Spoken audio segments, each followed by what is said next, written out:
Imagine this. It's a Friday evening and you return home exhausted from a long day at work. As you walk through the door, you see your spouse, dressed as if they've just stepped out of a modeling agency. You open your mouth to ask what's going on, but they casually wave you off and say they're going somewhere that's not for you. Sounds strange, right? Well, today's story features an unexpected and unsettling turn of events like this. So how would you react if you were in this situation? Keep watching, because this story is not just about betrayal. There's much more to it. Before diving into my story, if you don't want your life to be turned upside down like mine, subscribe to my channel to learn real lessons from the real stories we share every day, just like mine. Also, share your thoughts about the shocking truths I've experienced in the comments, and please show your support by liking my video. Now that you've subscribed, let's dive into my story. That day had been a disaster at work. One of the printing machines had broken down, and I spent most of the day with the engineering team trying to figure out the issue. Exhausted and worn out, all I could think about on my way home was a hot shower and some rest.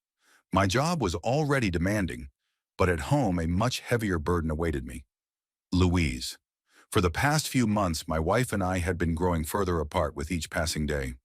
The warm, understanding, and loving woman she once was had been replaced by someone cold, distant, and withdrawn. Her behavior was deeply hurting me because I've always placed great value on emotional connections. Louise's indifference, her lack of affection, was creating a deep void within me. As I walked into the house, the usual silence greeted me. The girls were out for the weekend, and only Louise was home. I poured myself a drink and sat in the kitchen, trying to forget the troubles at work. My mind, however, wouldn't allow me to relax. The fatigue from the day, combined with the issues between me and my wife, made me feel as if I were suffocating. After a while, I heard the sound of heels clicking. When I turned around, I saw Louise standing there. I lifted my head and, for a moment, my breath caught in my throat. She was dressed so elegantly it looked like she was going to an event. Her makeup was flawless, and her purse was almost overflowing. As I took in her appearance, an indescribable suspicion arose within me. I thought to myself, why so dressed up?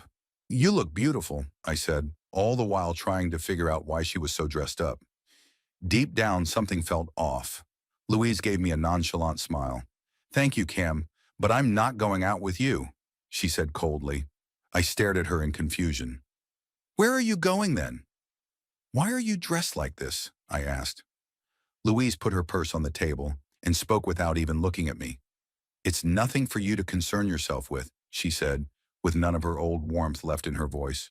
You look tired today. I don't expect you to come with me, she added. This only fueled my suspicion. We had been married for years, and she rarely went anywhere alone, especially when she was dressed up like this. We were usually together. The uneasiness inside me started to grow with her unusual behavior. Are you serious?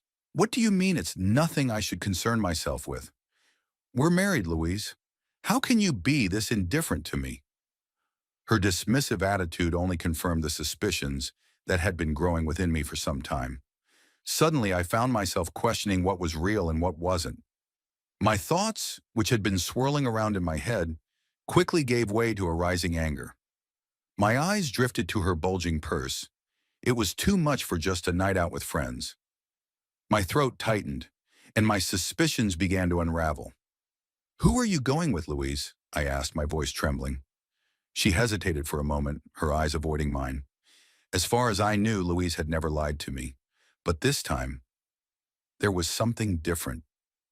What are you talking about, Cameron? It's just a meeting with friends, she said, but her words didn't convince me.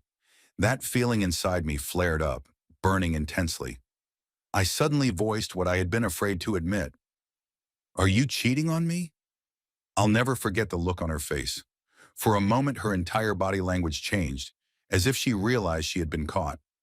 Her eyes fluttered, and she tried to steady her breath, but failed. In that instant, all my suspicions were confirmed. The response I received would be one of the most painful truths of my life. Her eyes darted around for a moment, but she quickly composed herself. Yes, Cam, I'll be honest with you. I've been seeing Roger for a while, she said. At that moment, my world collapsed. Roger. Louise's colleague from work. Roger, a married man with 3 children. I stood there in shock, unable to process what I had just heard. Roger? Your colleague Roger? You've been seeing him? I asked, my voice trembling. Louise's voice wavered, but she didn't retract her words. Yes, Cam. Roger. I love you very much, but this is something I can't get out of. My anger quickly turned to deep sadness. Not only had she cheated on me, but she had confessed it so coldly. My heart wrenched with pain. Louise, why did you do this to me? Why did you lead our relationship to such destruction? I asked, my throat tightening with emotion. There was silence for a while, a silence that deepened the pain inside me. Louise finally spoke, but her voice was so cold and distant, it felt foreign. I had to, Cam. I feel lost, and Roger makes me feel better.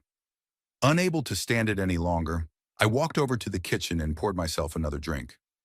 My thoughts were so scattered, I didn't know what to think anymore. Louise's calm confession had taken me to a whole new level of despair. The woman I had spent my life with, the woman who had shared my world, had become a stranger I no longer recognized. I thought about how I didn't want to see Louise again. But the worst part was, the girls wouldn't be home this weekend. Louise was getting ready to leave, and I was left to drown in this void. Every conversation we had only pushed us further apart, and tonight's confession was the final straw. Everything became clear to me. Louise would not be the person I shared the rest of my life with. A loneliness settled over the house. With my daughters away for the weekend, I was alone. This solitude didn't bother me, though. In fact, it gave me a chance to pull myself together. But before I could reflect any further, I was startled by the sound of the door. Louise was ready to leave with Roger, and there was a car waiting for her outside. In the midst of all this chaos, another important figure in my life stepped in. Rose. Rose was the wife of my best friend Toby, and for years our families had been close. But after a tragic accident took Toby and Rose's lives in a completely different direction, my own life would be forever changed.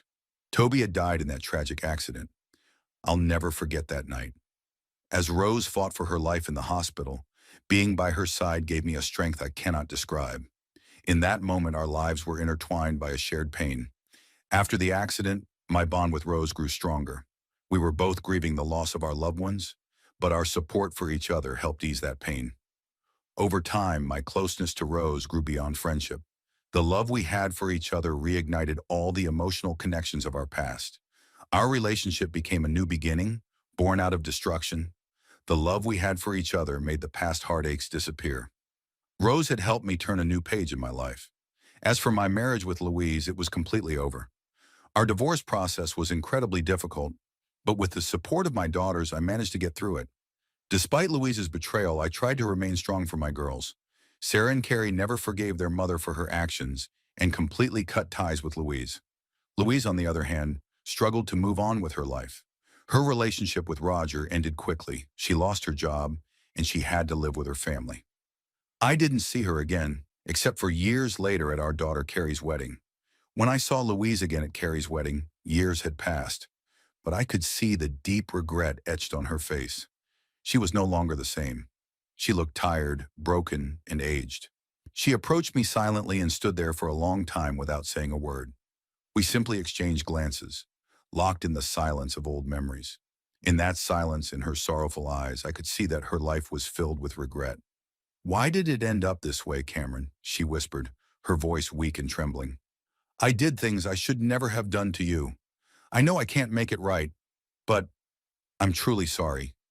Her words echoed in my ears, but inside I no longer felt hatred or anger toward her. I had already lived through all the emotions I needed to confront. I nodded slightly, took a deep breath, and said, "The past is in the past, Louise. What's done can't be undone. But what matters is that our daughters are happy today. Don't let the shadow of the past darken the beauty of the present." Louise lowered her head and walked away with sorrow. I spent the rest of the wedding with my family, with Carrie, Sarah, and Rose. Despite everything, life had given me a second chance, and I was determined to make the most of it.